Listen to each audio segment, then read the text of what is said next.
Puisque Nicolas Sarkozy a fendu l'armure. Il a dit qu'il était le candidat du peuple, qu'en tout cas il ne serait pas le candidat de petites élites parisiennes.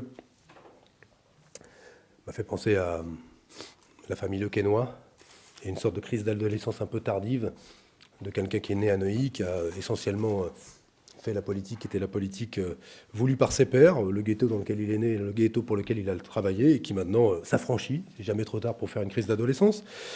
Mais voilà, Nicolas Sarkozy donc ne sera pas le candidat de la petite élite, qui a pourtant été celle qui l'a méticuleusement servi depuis 5 ans qu'il est président de la République.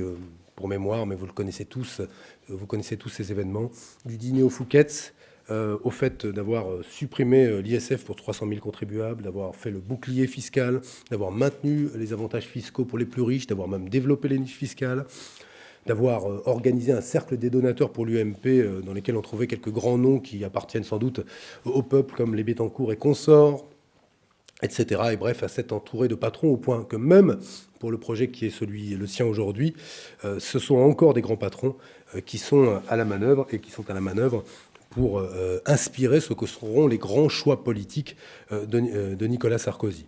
Se poser comme candidat du peuple ensuite, c'est aussi crédible que si Mme Parisot se posait en représentante des ouvriers ou M. Madoff en représentant des petits épargnants.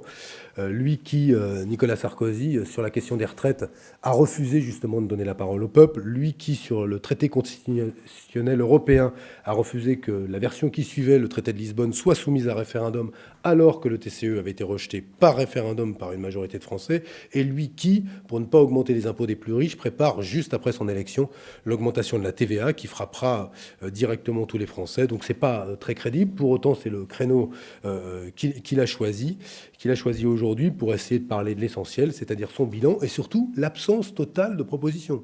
À part un hypothétique référendum sur la question des statistiques du chômage ou sur la question des statistiques de l'immigration, il n'y a pas de proposition, sauf à piocher dans le programme de François Hollande.